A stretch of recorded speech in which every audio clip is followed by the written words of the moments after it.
Nessa lição é importante a gente falar um pouquinho sobre os riscos de um projeto. Isso porque projetos Lean Six Sigma normalmente trabalham, com oportunidades de médio ou grande porte, ou seja, com problemas de média complexidade ou alta complexidade. Quando eu estou ali trabalhando com Green Belts e Black Belts, eu normalmente vou trabalhar esse tipo de complexidade, mediana ou alta. Isso faz com que o meu projeto tenha alguns riscos. Por quê? É um projeto que eu vou investir 3, 4 meses nele, ou seja, em 3, 4 meses, muita coisa pode acontecer, muitos imprevistos podem acontecer. Então, é importante a gente, no início, trabalhar com esses riscos potenciais, com as possíveis incertezas do nosso projeto. Normalmente, a gente, para avaliar risco, a gente recorre a esses 4 pontos. Então, eu vou avaliar qual que é o tema ou objetivo do projeto. Quando eu olho para esse ponto de tema, de objetivo, na verdade, o olhar que eu tenho que ter em relação aos riscos esse tema, esse objetivo, ele é complexo? Ele vai ser trabalhado só dentro da minha própria área? Ou ele é um tema que envolve 2, 3 áreas da empresa? Porque se envolve outras áreas, eu vou ter que ter esse relacionamento, E aí eu posso ter o risco de ter o quê? Mais resistência durante o meu projeto. Então, esse é um ponto. Outra questão é o cronograma. E aí a gente trabalhar dentro do nosso cronograma, com tempos que são tempos confortáveis para cada etapa, para que a gente possa lidar com possíveis imprevistos. E principalmente quando eu falo de cronograma, no momento do plano de ação, é um momento normalmente crítico do nosso projeto. Colocar o plano de ação para rodar na prática, tirar as ideias do papel e de fato implementá-las, exige tempo. Então, planejar isso bem no nosso cronograma é algo que vai ajudar a diminuir os riscos do projeto. Outra coisa, recurso. Isso aí é um risco importante. Por quê? Para o projeto acontecer, eu vou precisar de ajuda, eu vou precisar de uma equipe, E vou precisar talvez de alguns recursos em termos de materiais ou até de recurso financeiro. Então é preciso avaliar se todos esses recursos de fato estão disponíveis, Por exemplo, um projeto Black Belt, eu como líder do projeto, eu preciso garantir, por exemplo, que eu vou ter dedicação full time ao meu projeto, E a minha equipe vai ter que também ter um certo tempo de dedicação, Não precisa ser full time, mas exige um tempo mínimo de dedicação da minha equipe. E eu preciso garantir isso. Imagina você negociar essa dedicação de 3, 4, 5 pessoas durante 4 meses, 5 meses.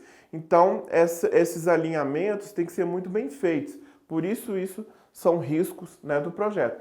E a questão do custo é porque, a princípio, os projetos Lean Six Sigma trabalham com soluções que exigem pouco investimento ou até mesmo coisas que eu posso fazer com custo zero. Mas, vez ou outra, pode ser que algum projeto Lean Six Sigma chegue numa solução de melhoria, numa proposta de melhoria, que exija um recurso financeiro maior.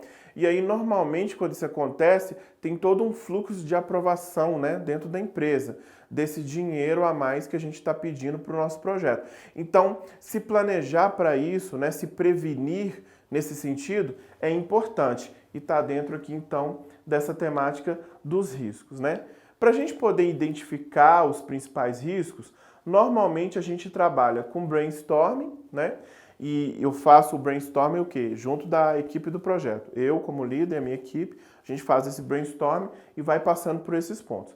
Ou uma outra forma que eu gosto de trabalhar é a análise de premissas. Quais são as premissas do projeto e o que essas premissas vão me obrigar a trabalhar no sentido de garantir as premissas, de me prevenir em relação a essas premissas.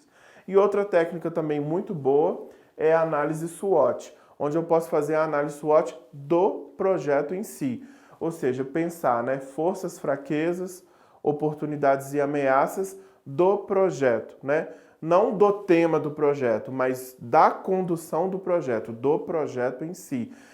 Quais são as ameaças ou as fraquezas em relação a conduzir um projeto Greenbelt, a complexidade, ao recurso que eu vou ter que ter disponível, essas questões. Então, é muito comum essas 3 técnicas a gente trabalhar. Eu, pessoalmente, já vi ser muito utilizado brainstorming e análise SWOT, funciona bem, se a gente se direcionar, se a gente se guiar por esses 4 pontos, né? Se a gente lembrar de discutir esses pontos, já funciona muito bem com essas técnicas. E a ideia é o seguinte, a partir do momento em que eu identifico riscos, ameaças, eu tenho basicamente 4 formas de agir, né? Eu posso verificar se aquele risco, se aquela ameaça pode ser eliminado, pode ser transferido, né? Mitigado ou simplesmente eu aceito que aquele risco vai acontecer e tenho que lidar com isso. Já em termos de oportunidades, se na minha discussão, principalmente feito com análise SWOT, eu também posso enxergar oportunidades. As oportunidades, claro que eu vou valorizar. Então eu vou explorar, eu vou compartilhar, melhorar e também aceitar. São 4 formas de reagir a riscos, né, a ameaças ou a oportunidades. Isso principalmente a gente consegue fazer, né, esse trabalho de definir esses 2 pontos se estivermos trabalhando com análise SWOT, já que na própria análise SWOT eu tenho, né, forças, fraquezas, ameaças e oportunidades. Bom, e aí para fechar, a ideia é o seguinte, que a partir do momento que eu analisei o risco, eu crio uma espécie de um plano de resposta, um plano de ação para os meus riscos. Ou seja, já desde o início do projeto, eu estou me preparando para responder aos possíveis riscos que vão acontecer. E outra coisa importante, ao longo do projeto, pode ser que eu tenha que reavaliar os riscos. Tem risco que ao longo do projeto diminui, tem risco que ao longo do projeto aumenta. Então é legal reavaliar.